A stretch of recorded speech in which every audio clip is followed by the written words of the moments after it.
Welcome to Apocalypse Soon, the podcast with no upside. And now, make it loud for your host, Eddie Pepitone. Welcome, everybody, and welcome to Apocalypse Soon, the podcast with no upside. It is a beautiful day. It's very, very beautiful in the studio today. It's almost tropical. I'm here with my sidekick producer, Kevin Tinkin. Hey, folks, how we doing? I'm okay. And our engineer, we didn't introduce him last show, Rob Haybear. Hello, everybody. Hey, everybody. I'm Rob Haybear, gentle voice. Here we are, huh? Here we are again. We're here. We're in the warmth. You're a caffeine-free man. I'm a sugar-free boy, and we're hot here in the womb of the studio. Yeah, man. And we were going to maybe on this podcast do more of kind of, on this particular one, a very special one for everybody, and just kind of open up about our lives. You said you have there's some questions that you have for me, and I have many questions about you that I've been trying to find out through a website where they get personal information, but they want so much money. Yeah. Well, I'm an open book. You know I have you tailed, right? I have you tailed by a private investigator named Dickie Spence. He goes by the nickname Jinky. Yeah. Jinky Spence. And he's a guy, he got famous making omelets. He would just make omelets, and he would do it in the craziest places. Like he could make an omelet in a suntan salon. Salon. French omelet. The French are the good ones who really make an omelet. Matter of fact, to become a chef, you have to make the perfect omelet, I think. Yeah. Have you heard that? I've heard that. And Rob, is that true? I've heard that at the Le Cordon Bleu, one of the first. I think it's one of the first things that you learn is how to make a good French omelet. Omelet. Yes. I love lots of butter. That's the secret. It's just lots of fucking butter. Yeah. I remember I worked in, let's get a little personal. We were talking about getting personal in this podcast. Well, I worked a lot of restaurants in New York City, in Manhattan. And one of them, I worked in a lot because I was fired a lot because I didn't have much interest in them. And they were hard jobs. Waiting tables is difficult. You're on your feet. You're on your feet. You're usually high. Yeah. It's very hard to get through a double shift, which would be a lunch and dinner. And you'd be high because you're trying to distance yourself from your feelings. You're trying to distance yourself from looking at your life. Like, why am I waiting tables? Yes. Yeah. Well, especially as an artist too, you have some inkling that you're talented, and then you have to go not use that talent for the majority of the things that make you money. That's rough. Yeah. Boy, I remember those days, man. Yeah. Why'd you get fired from that restaurant? Well, that one, they all of them, they'd be like, Eddie, you just don't seem like you're interested. Yes. And I would be like, well, you got that right. Yeah. How much interest can you have?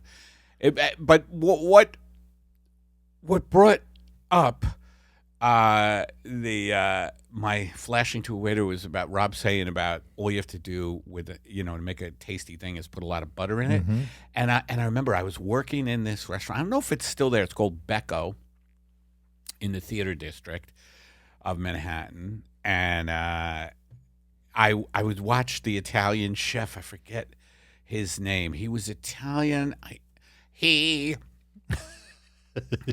talked like this. He would be like, would you like some fusee? He was an alien. I forget. But I'm kidding. Of course, I just wanted to get that in there for one of our listeners, Max. Max. Why don't you like me, Max? But they would make family style Italian, and like big skillets of orchietta. You know what orchietta pasta is? I do. Yeah, like earlobe shaped.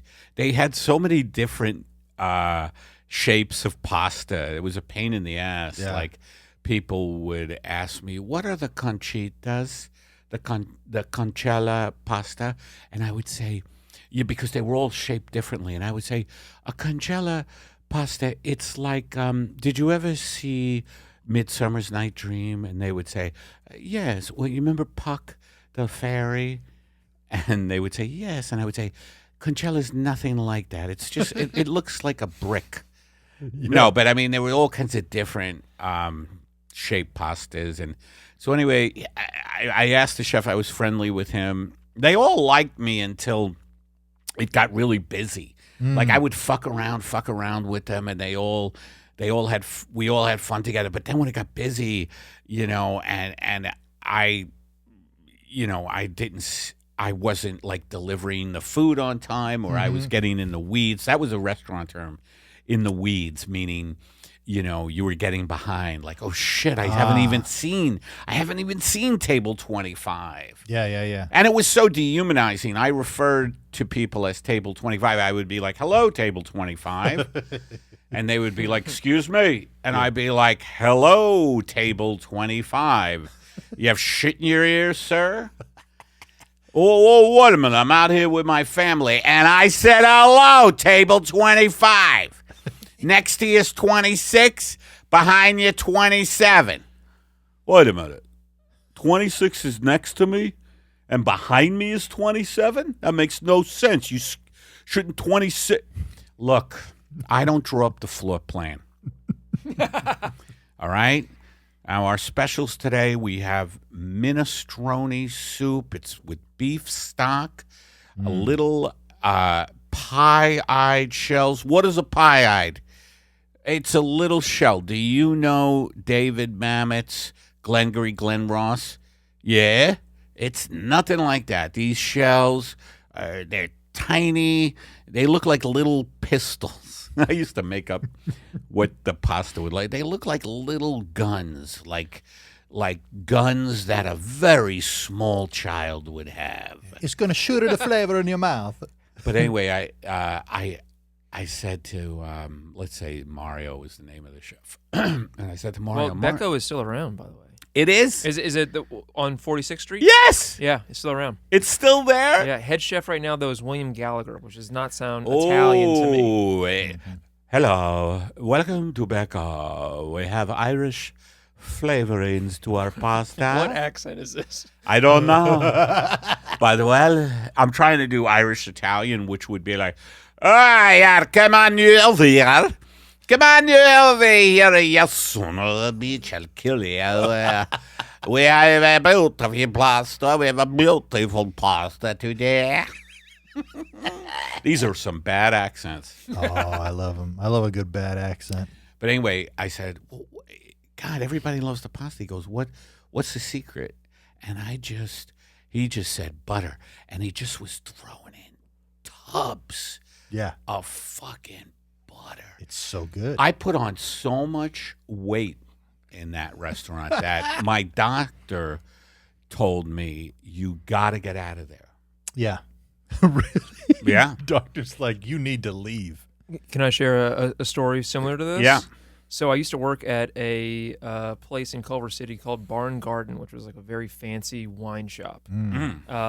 And we would do Tuesday tastings because it was like the slow day, bring people in. And so people would come in, and there was this one woman who came in, and I would host the tastings. I would make up all kinds of shit about the wine. And you would too? Yeah, because this is fun. I wouldn't trick anybody, but I just make up, bullshit background about him. And one time, this woman who came in like every single week, she was very sweet because she worked in the area.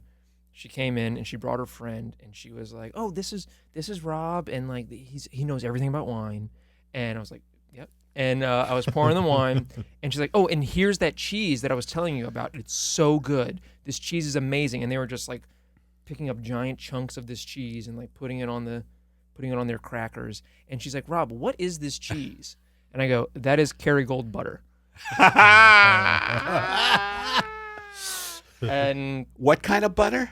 it's just Kerrygold. It's just a basic. It's an Irish style butter that you can get at the grocery store. She had convinced herself it was cheese. She had convinced herself it was a soft cheese, and it was really just there for the crackers. But yeah. That's amazing. That is very funny. Yeah, I worked at Tony Roma's in high school. Oh, Tony Roma's ribs. Oh, that's a bad one. That's a chain. I mean, I worked for a chain once in Manhattan called Charlie O's, which was a similar experience. And I almost got killed in that place. I fell on my ass with a tub full of dirty dishes. And I walked into the kitchen. I was like 17, so I could fall on my ass and be fine. But I had this huge tub, barely could hold it. And when I got in the kitchen, I slipped and fell on my ass. And nobody ran to my assistance. All the chefs were just dying laughing. Chefs are, well, I think I've talked about it a little on this podcast, but they're usually egomaniacal maniacs who, they really don't give a shit about you. They care about their food. Get their food out. Well, let me ask you a couple. I'll change gears a little slightly here, because I am curious about your journey, especially with comedy. All right, let me just start. We did use rectal thermometers in my house. Okay. Go ahead. That's where the comedy started. No, go ahead. What were you going to Well, who was funny in your house? Was there anybody else where you were like, this is my kindred spirit a little bit? Yeah. Well, I think my the Italians were very funny. Yeah. They were funny, man. They had a dark sense of humor. I can't imagine that. My grandfather loved dirty jokes. That's amazing. And he was very childlike too. He loved watching cartoons. Like, yeah. It was called cartoons back then. It wasn't called animation. Back then, it was just I'm watching cartoons. He loved Bugs Bunny, Daffy. Not that was the key to my comedy, but I think for me, my dad was pretty funny. I grew up, I think, on the best television, like funny stuff. Jackie Gleason was my idol. Amazing. Growing up, Honeymooners. What else did I grow up in? There was so many. The sitcoms were pretty good back then, or they seemed like they were when I was a kid. Like, did you watch I Love Lucy? Yes. Yeah. I Love Lucy. I Dream of Jeannie. Bewitched. Oh yeah. What were the other? Hogan's Heroes? Which, when I think about Hogan's Heroes, about lovable Nazis. Yes. Werner Klemperer, who played Colonel Klink. Yeah. And he was like a real red in real life. He was like a real kind of socialist guy. Oh, really? Yeah. Based. A what? I said based. Based? It's cool. It's cool that he was an actual socialist. Yeah. The kids, that's what the kids call it now, based. They go, really? That was based. Shit, I never heard that before. So based means cool? Yeah. Based. Good, I'll start using it. Based. Based. So, and then, and that sitcom's so weird. Like, it's like you're watching these sitcoms as a kid. Now I've been in Hollywood 21 years. Yeah. And realized just, what a blood bucket Hollywood is, and what a grist mill it is. Just, actors trying to get parts, and, all the bullshit. Like Bob Crane. Do you remember his life? They did a movie called Autofocus with Greg Kinnear, which you got to see. I got to watch it. You referenced Bob Crane on this podcast. Have I? Oh, yeah. It's usually him and his buddy John Carpenter, who was, I think, a film guy. They I don't know. I forget what this Carpenter guy was. Not the John Carpenter who made, Escape from New York and all those things. Right.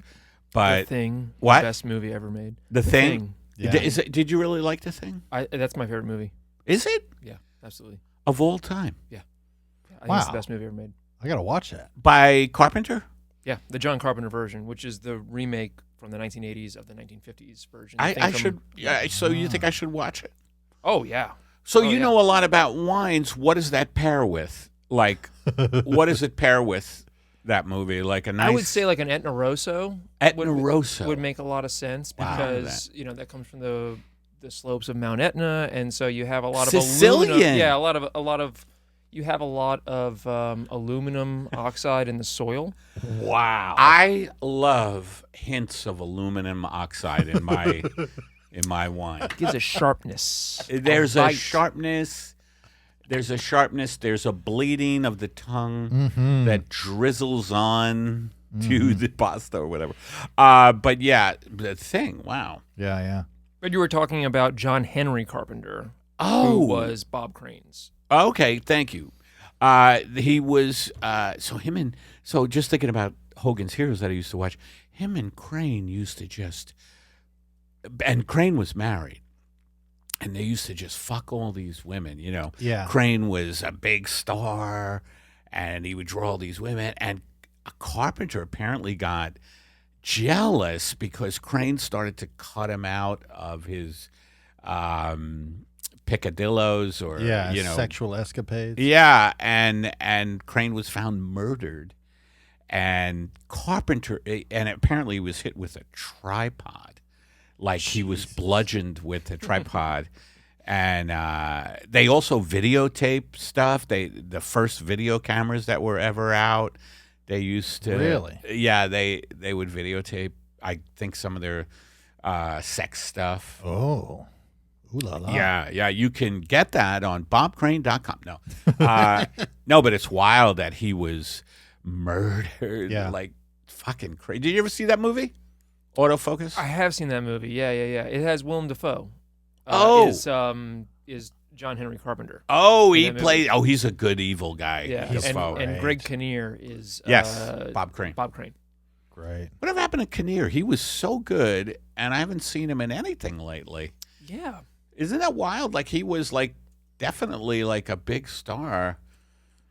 He was nominated for an Academy Award. Yeah, which one? For As Good as It Gets. Which one? As Good as It Gets? Yeah. Yeah, with I Nicholson. think he lost for that, but I love that movie. Such a good movie. As good as it gets. Mm-hmm. Well, so you're So anyway, my your so grandfather. I grew up with good. I caught that one, Kevin. Don't worry. Thank you. What? Don't worry about it. Okay. The viewers will get it. So your grandfather, he would tell dirty jokes. Yeah, but he wasn't a dirty guy. But he just loved. He loved telling jokes. He loved the process of telling jokes. I love that. Yeah, because my family was very different. The fact that because everybody was very religious, so nobody was really funny in my house except for my weird Aunt Patty.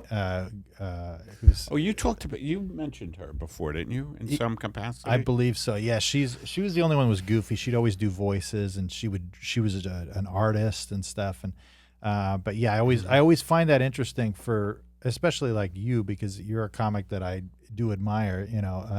Very much so. And, Thank you, Kev. Absolutely. I always try to make it uncomfortable with compliments, with people. But yeah. But yeah, so your grandfather were your parents were humorous people or? My dad, my mom. I think I've talked about this a little bit. Mm-hmm. Although, let me get a sip of water. My mom did have a very good sense of humor. And, I just have humor in my genes because she was Jewish, my mom. Mm-hmm. The Jews, we're comedy, Yeah, absolutely.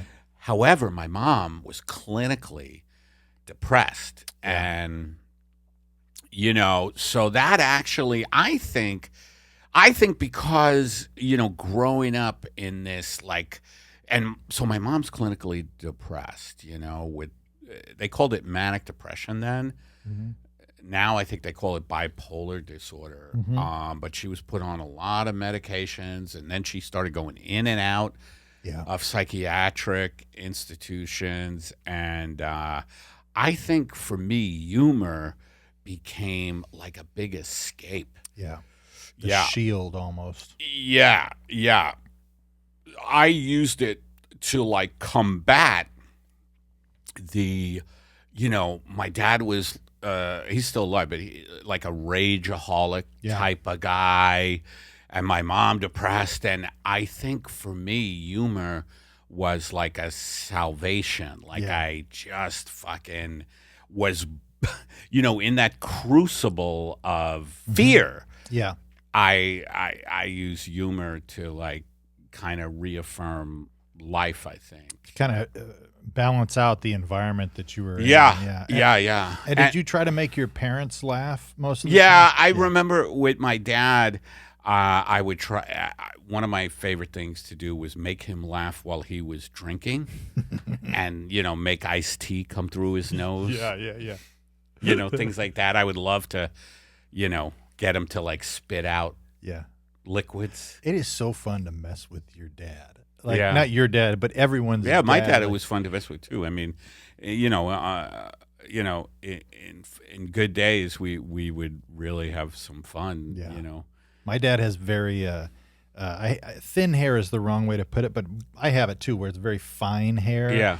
And my dad, same exact haircut, but he would never put any product in it. So almost every time when I would enter a room and I would see him, if he didn't see me, I'd come up close to him and I'd go on the hair, and it would just fly up, and he would knock it off. And then, but everybody, it would crack everyone in the house up because nobody would do that with my dad except for me. But yeah, good time. So, you and your dad were the same age. Were you brothers? We were. Or father son? Both. Yeah. This is only for people who listen regularly. Yes. To the podcast. They will get that. They know.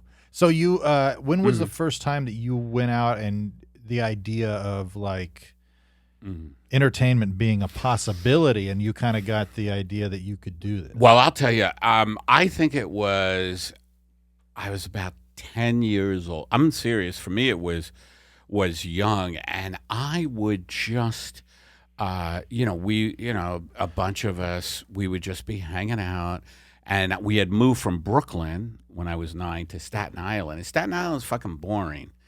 Yeah. You know, we had to make our own fun. So we would be hanging out, and I would just be kind of entertaining. I don't know where it came from, but I would just be making up fucking voices, you know. Yeah.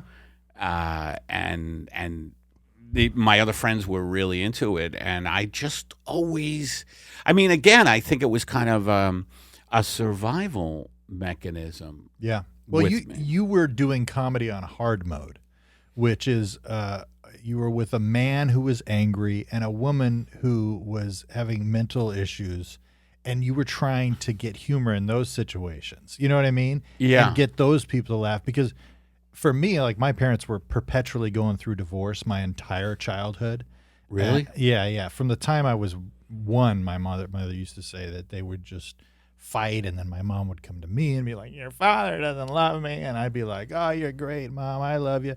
And then my dad would just be like, "I don't know, I'm trying everything I can. The woman, I don't know," you know. And so that was constant. So I would always try to make jokes in those situations. So for you, in a home where you have a rageaholic and a manic depressive, and you're making those people laugh, when you step out to a group of children your own age, that's easy. Maybe I never. I wonder if that's what has something to do with it. But so you're 10 years old, you're making your buddies laugh. So I was 10, and I became like and like a classic like class clown person in school. Yeah, like I fucking hated authority. I mean, I don't know if that comes across, but I hated authority. And I'm sure it was because I was so angry at my dad because I was scared of him, you know? And so I hated authority. So I always, you know, in a classroom situation, to be subversive while the teacher was up there. I think I was a nightmare for teachers. Yeah. They probably liked you on, like some of them probably enjoyed it. I don't know. I wasn't violent or anything, but I would just be like, just joking around and trying to do all kinds of, just making people laugh. I've always, you know, live for making people laugh. Yeah. I feel very similar in that way. Yeah. When I was in junior high, I was one of the only white kids in my class. Oh, is that right? Yeah, so there was a lot of Hispanic, and most of my buddies were black guys, and making those guys laugh. Was that in Fresno?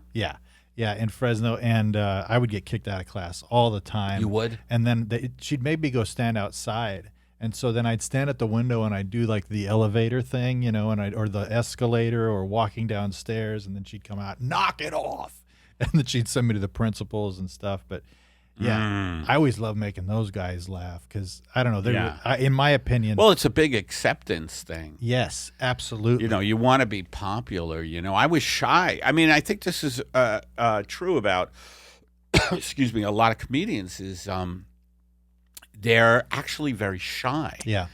And humor is a way to kind of, you know, get attention, you know, and be socially accepted. Do you feel like when you're in the zone of, I guess, for lack of a better term, like trying to make people laugh, that you're able to kind of put on a different persona almost? Like you don't really have to be yourself? Say that question again? So like when you're like as a shy person, you know, you're growing up, and then when you are being funny, it kind of feels like armor or like a different persona that you put on almost. Yeah, I would say it becomes a persona, you know, and it's hard to not really do like you ever hear that thing? Oh man, this guy is always on. Yes. He's always on. It's a pain in the ass. Well, I used to be like that. Yeah. Where I was always on, and now I wait till podcasts start, and then I am not on. No, but I used to always be on because that was who I became. Yes. Like I had no fucking clue who I was, and I actually had a nervous breakdown, like a psychotic episode when I went to college and I left my home. Right, I you would think I'd be ecstatic leaving, but I had no clue. Scary. Who I was. Yeah. I would, and it actually manifested where I would look in mirrors and not recognize my own visage reflection, and I would have to run from the mirror. I mean, I was really losing it. I couldn't sleep. Yeah. For like a week or so, and I had to leave. I had to leave and come back. Wow. Did it just finally remedied itself? It kind of remedied itself. Yeah. I don't think I was even put on medication. I think they tried to put me on some kind of tranquilizer. Yeah. You know, you're probably better off if they didn't, you know, get you on something, because a lot of those medications, the side effects are almost just as bad as the symptoms. You know what I mean? Yeah. Well, I didn't go on them then. Yeah. So I just kind of calmed down. I was back in kind of familiar surroundings, and then I went to a community college in Staten Island, and Nice. And then I wound up having an affair with a woman twice as old as me, my professor. Yeah. And we were with each other for like 6, 7, 8 years, something like that. Really? I didn't realize. I had to leave college because, you know, I just got so upset over her. Yeah. Like I was totally in love with her, and she was like, "Don't hold my hand on campus." Wow. That had to be a little bit, I mean, as frustrating as that is, that had to be kind of hot.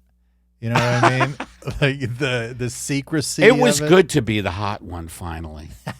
Yeah. You know, I was 20, she was 40. Yeah. You know, I was a bike messenger back then. I had legs for days. I bet. Because I was a bike messenger, you know, and I would show them off. I would wear very short shorts. Yeah? No, I'm kidding. I'm kidding. Imagine that, but no. But you know, I in the 80s especially, people were wearing them short shorts a lot. The men loved them short shorts. The Magnum PI. men wore them? Oh, Magnum PI and Oh God. Oh yeah, that piece of shit, Selleck. Yeah, is he a piece of shit? Oh, come on. You don't know that? Him doing reverse mortgage commercials? Jesus Christ. Okay, yeah. Hello, old people. Give me your money for a reverse mortgage. Yeah, we're betting on the fact that you'll die before we can pay you back. Is that what it is? Oh, 100%. Yeah. Yeah, that's why that's always sold to older people because, yeah, we'll start paying you for 30 years. Yeah, you're only, 99 years old? We'll pay you for 30 years for your house. Oh, I see. And then they die. And then they die and they get the house? Yep. And their kids don't get the house. Yeah. Unreal. But, yeah, so where were we? We were in college. I went to college. And you weren't doing any sort of, were you doing anything artistic at that point? Yeah, I immediately, I was always destined to be a performer, you know, and also writer. I wrote a play. I think my first thing was I wrote a play that got produced by the college, a one-act play, because I took a playwriting course. So I knew I wanted to be a performer. Yeah. You know, an actor, comedian. Yeah. You know. What was the play about? It was called, I remember it. I can't believe I don't have it anymore, but it was called Warren Meets Wanda.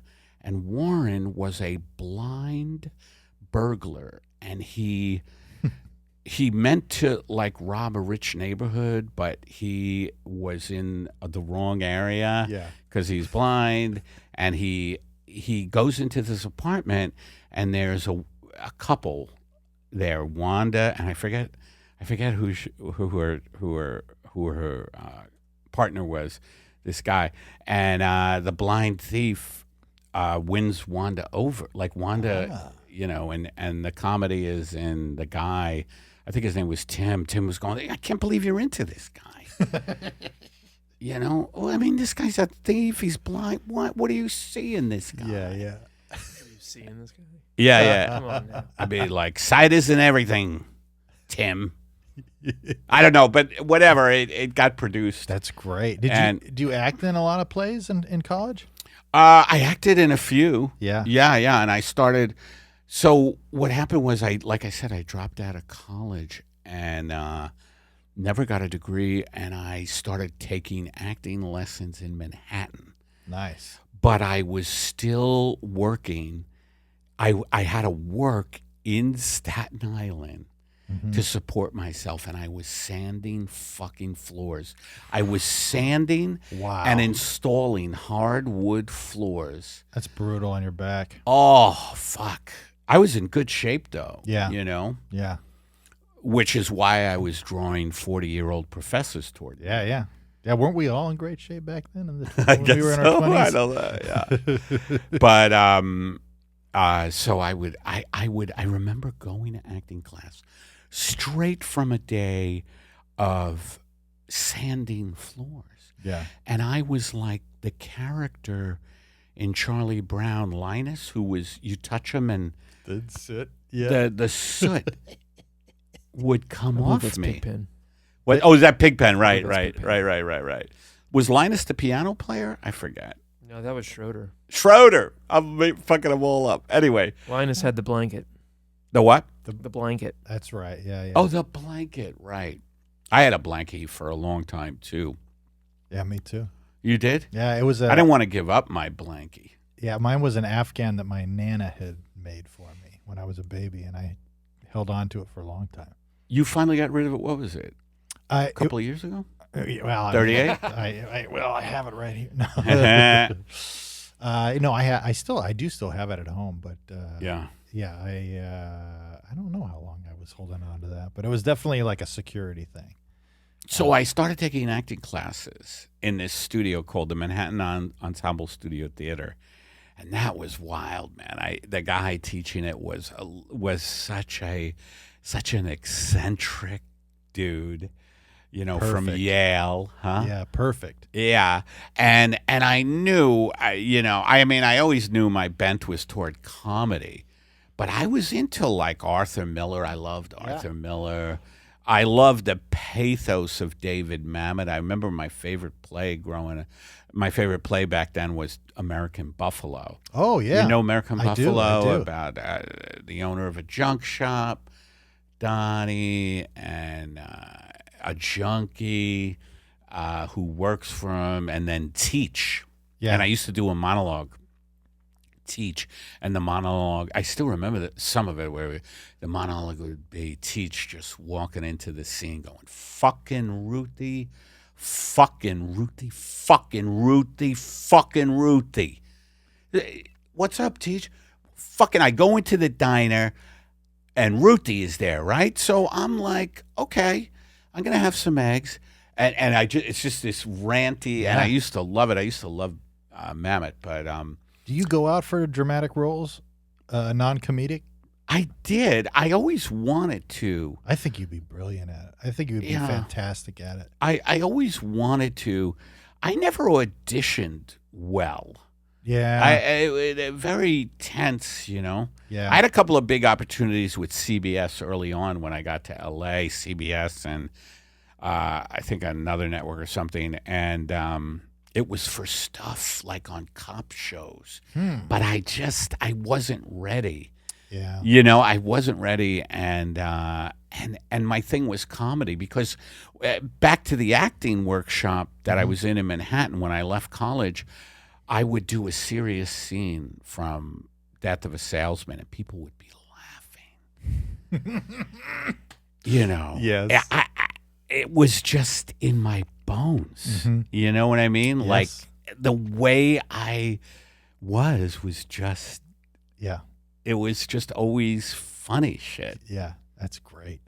That's great. Yeah, and so was that about the time you started trying stand-up, or was that later? Yeah, I think it was concurrent with taking acting classes.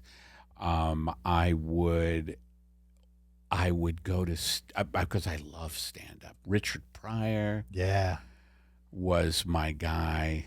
I love Pryor. Who else did I? George Carlin. Yeah, absolutely. Don Rickles, I loved. Amazing. I love comics. I love stand-ups. Dom DeLuise? Were you a Dom DeLuise? Yeah, guy? he wasn't a stand-up, but I love funny actors. Right. Gleason was my favorite, and he wasn't a stand-up either. I love Lily Tomlin. Amazing. And that's that. Or what? Yeah, she's great. And the One big ringy chick. dingy. Yeah. I think that was on Laugh-In, which was a subversive show back then. But I just started to do like open mics, and I was so scared when I started doing stand-up. I would be in the bathroom throwing up before I would go on stage. Yeah. I was so... One time I got really drunk because I was afraid of doing stand-up. And it was so scary to me. So what happened was that stand-up was too frightening for me at first. So I went into improv groups. And I kept doing acting, but improv became my thing. And then I got into a big group in New York City called Chicago City Limits. They're New York City based. And I started touring around with them. And I became... Oh, you started touring with them?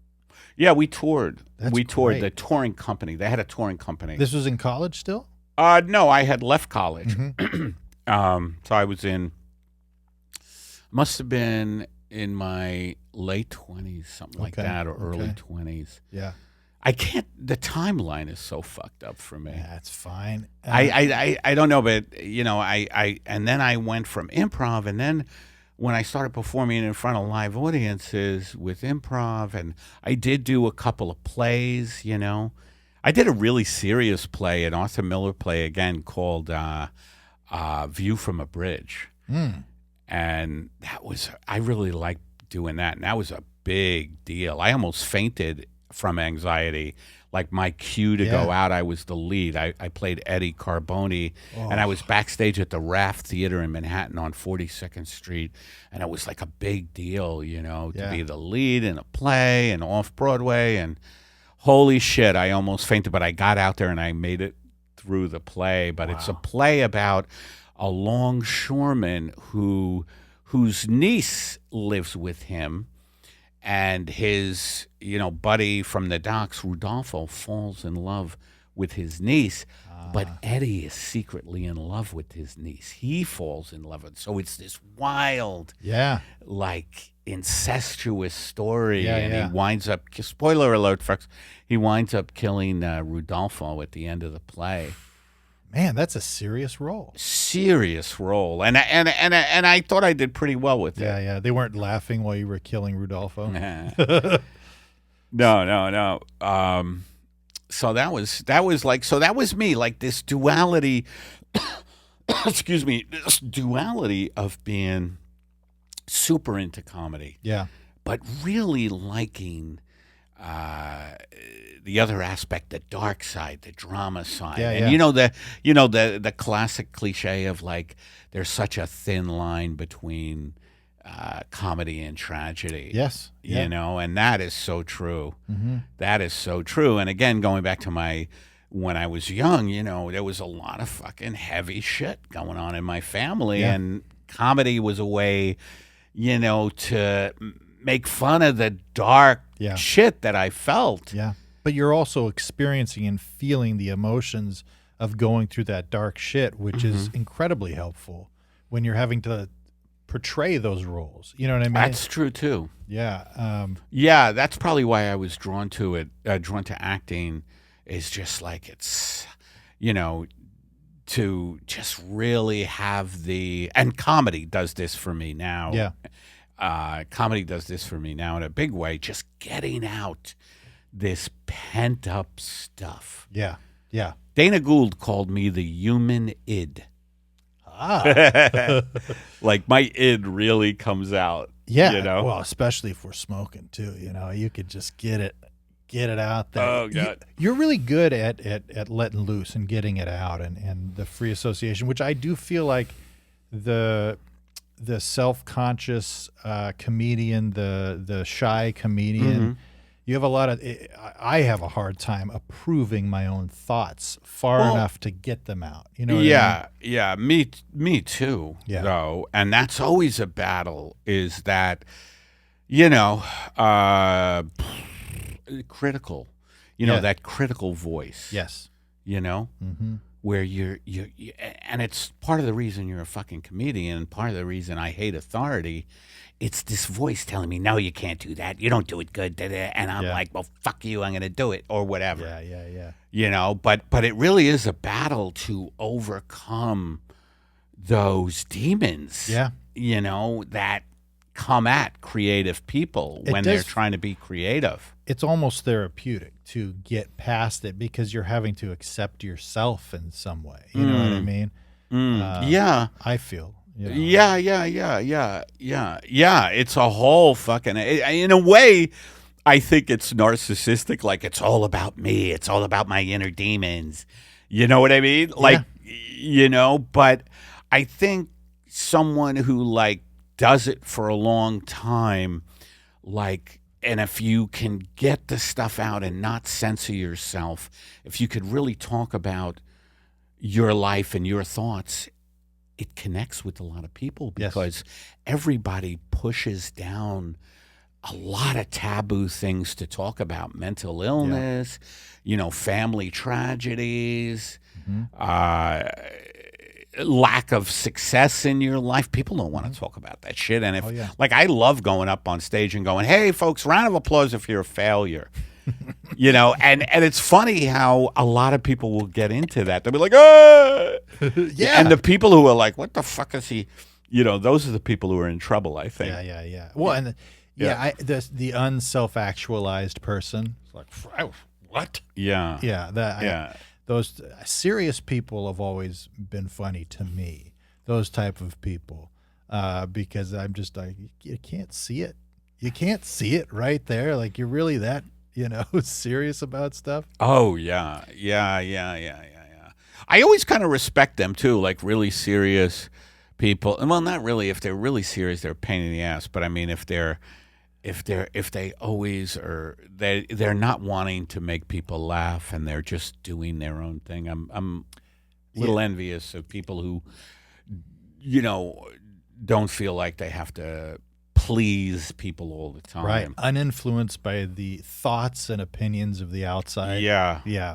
I'm very envious of those people. I tried to make it into a joke one time. It was like basically seeing a homeless person being able to be themselves. A man screaming at a fire hydrant and going, "Man, I wish I could be that free." Yeah. So you're touring with the company. You're starting stand up. You're in your late 20s when you start doing stand up. I believe so. Yeah. Yeah. And how long before? I mean, I'm sure people picking up on you fairly early on. Was there a lot of comics around? Yeah, you? I think so. Yeah. What happened was that so then the pursuing acting kind of took a back seat to me getting more and more confident with comedy. Yeah. Whether it was being in an improv group, and then I would do a lot of one-man shows. Really? Which were just me doing 10 characters. Yeah. Like for 5 minutes each or something. For an hour, all told, or whatever. But like amazing. Yeah. Like the bits we do on the podcast, like I would just come up with bits. One was like, here's one that I thought of where I was like, the lights come up. This was part of my one-man show back in the day in New York. I'd be like, give me the knife. Just give me the knife. You don't have to do this. Give me the knife. And I would go on and on going, come on, man. Come on, don't do this. Give me the knife. And I'd build, and then I would get the knife and I would go get the knife. That would be the punchline of it, is that it turned out to be a dog. I was asking for the knife. I'd be like, get the knife. And then the dog would get it, and the bit ended with, just give me the knife. And then it would be lights out. So, and then just other crazy. That's so great, man. That's awesome. So you did a couple of different one-man shows. Yeah. That's great. I think I did like in New York and LA. I took them to LA. I think I did like 6 or 7 one-man shows. And were they all slightly improvised? Oh, yeah. They all had a big improvised component. But interestingly enough, I really wrote those guys out, One was me vending sushi at a ball game, when sushi just kind of was coming into the American consciousness, I'd be going to Mako. We got Mako. Who wants octopus? Who wants eel? Let me get 3 eels. 3 eels coming at you, folks. I got an inside-out box. I don't know what the Japanese mean by box lunch. I got them.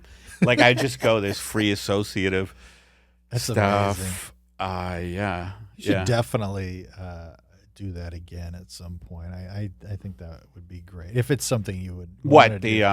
Just the one-man show concept, 'cause I've been thinking about it. I also feel like your ability, I think, I do feel like, in a lot of people that, I've been a comic for 11 years now, and when I talk to people about you are kind of a unique.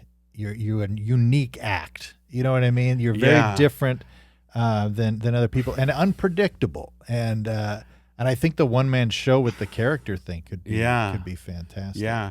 Well, I think for me, that's what were you going to say? I was going to say uninhibiting, because the function. I was meandering into trying to describe what I was saying, but I do feel like the style that you lend to can be corralled too much by a specific genre, where a one-man show does feel like it would give you the freedom to kind of do all the stuff. Yeah. I've been wanting to do I've been talking about with a couple of people about doing a one-man show,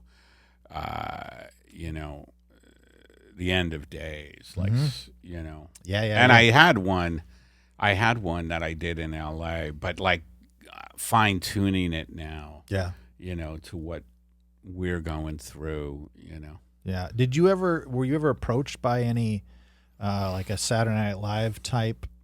Yeah. Well, no, SNL never, which is why I always go after them. Hell yeah. Especially if you're doing one-man shows and stuff. Yeah, they never went after me. They never recruited me. I auditioned for Mad TV back in the day, but it didn't go anywhere. Yeah. Yeah. That was when, I think you told me about that, when Artie Lang. When Lang went he on. lost his mind. Yeah. And they were looking for a replacement. And all of a sudden, I had this manager going, Eddie, I've been watching you from the shadows, and I think you could be great for it. Like, he was trying to cash in on me all of a sudden. Yeah. And but whatever, I had to do 5 characters that night, and I was just making up shit. Yeah. But it's so weird, character guys like Artie Lang, is great, obviously, but just keeps fucking up and just keeps blowing every opportunity. But then people are like, "Here you go, here's some more." Yeah, he's a great guy, actually, Artie. I don't know. I think he's doing okay now. His books are amazing. Are they? I haven't read them. Yeah. His. I mean, I don't want to oversell myself. I do put them on tape. I do the book on tape thing. Oh, you do? I love it. I give you my Audible login. You can. It's fantastic. It really is. No, I like books. I wind up listening to like just spiritual stuff on books. Sometimes I'll listen to. It's hard for me to listen to a novel. I like spiritual stuff. Yeah, fiction. I don't listen to much fiction. Okay. It's usually, what do you listen to? I listen to a ton of biographies. Love biographies. Okay. Yeah, they're great. Daryl Hammond's biography. Tell me. Wild, buddy. What happened to Daryl Hammond? Abused as a child. Yeah, physically. Yeah, his. And he was a cutter for years. So he would very dark, but also incredibly inspirational to see him move past it. But definitely check out that. It's fantastic. Okay. Who else? Martin Short's is really good. Is he? Yeah. Yeah, his biography is really, really good. He seems like a privileged kid or something. He does. He's so dang talented. But he was one of my favorites. Martin Short, one of my favorites. Did you watch that? What was that Canadian sketch? Yes, SCTV. SCTV. Oh yeah, so good. Yeah, love that show. They were great. So lead me up a little bit to like your first special, and then we got to wrap it up.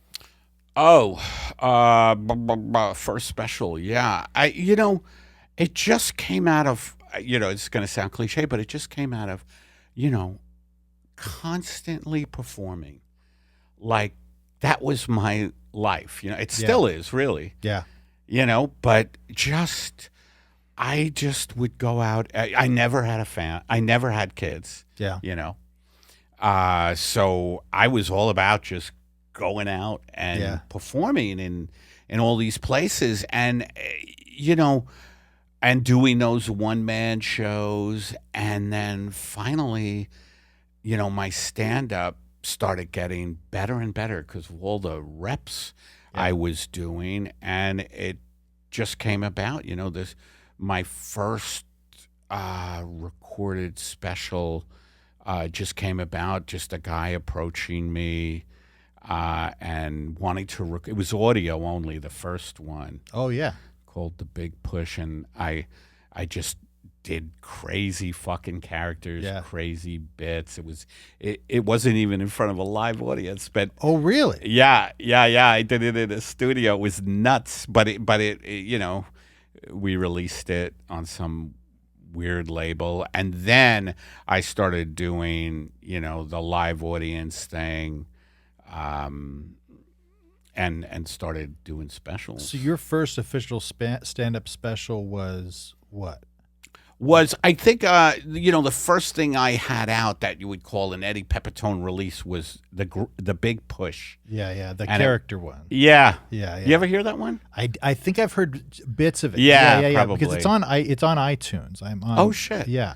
Because I stumbled across it when I was preparing for this when we first started. Yeah. And I was like going through trying to consume everything that you'd done, Yeah. which I had already done most of. Right. But Right.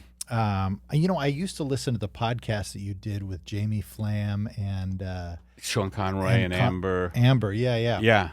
Amber Kenny. It's been such a weird full circle for me because I used to listen to that right when I started doing stand up, like I think it might have been even before I'd gone up once. Mm-hmm. But that special with you doing the characters, I'd never heard that before. Right. But the first stand up one would have been not for the masses, but In Ruins. In Ruins, really. Yeah, I believe that was my first tape stand-up special in front of a live audience. And so you'd already been doing it for... Oh, yeah, a lot of years. Yeah. Yeah. It shows, man. It shows. It's thanks, man. That came out of doing the documentary. Steve Feinartz has been a big, influence in my life. Him directing the stuff, doing the doc on me, which... he saw me. A lot of people saw me on Mark Maron's show. Oh, yeah, dude. Yeah, the live version of What the Fuck. Yeah. I would wrap up a lot of the live version episodes. Brilliant. Just ranting. Right, ranting. Yeah, so Again, good. just like going off. Did you? I just watched a video of you doing that. I think it was the first time you were on there on a live video one, and you are crushing. You are crushing, and Mark's over there, just like kind of chilling. Yeah, he was so cool with like just letting me go on, and every once in a while, they'd look at him and he'd go, Yeah. Well, I remember watching it, thinking, is Eddie supposed to let him talk or whatever, and then realizing, oh no, this is exactly what Mark wanted, and then so good, so good. Yeah. Well, that's part one of the Eddie Pepitone story. Yeah. We covered a lot of ground, actually. Dude, thanks for letting me ask all those questions. Oh, yeah. I've always It's good to take a break from driving in the rain and all that stuff. It started to feel a little repetitive. Yeah, well, and it's so... how many ways can the rain batter a car at this point? I mean, that's what we're really trying to do. 78. 78. Rob's got it down. 78. Well, should we wrap it up? Yeah. All Let's right. wrap it up. You've been listening to Apocalypse Soon, everybody, the podcast with no upside. And we need folks to get on the Patreon bandwagon, right, Kev? How do they do that? Go to eddiepepitone.com where there's a link to the Patreon and, of course, all of his show dates, or go to patreon.com/Eddie Pepitone. Also, check out the YouTube channel. Very easy to find. Just type in Eddie Pepitone Podcast in your search engine, or even just Eddie Pepitone. It's one of the first things that pops up. Write us a review if you've been a longtime fan, and keep those comments coming on the Patreon and all of our videos. And send us emails to eddiepeppodcast@gmail.com. It's nice. It's just nice to get a nice little letter. Yeah, let's get the emails going again, folks. We were asking for emails back in the day a little bit, and people started doing it. Let's get some emails coming in. That's always nice, and we love when people comment on the Patreon page. Yeah, it's awesome. Yeah. And keeping Max happy. This was a no alien episode. Really, Max? What else was I gonna say? I think that's about it. Yeah, I think so. If you're following Eddie on Instagram and you see we're posting the little clips of the show, share them. Yeah, share them. We really love that to see that. So. Share them. All right, everybody. Thanks so much. This is Apocalypse Soon, the podcast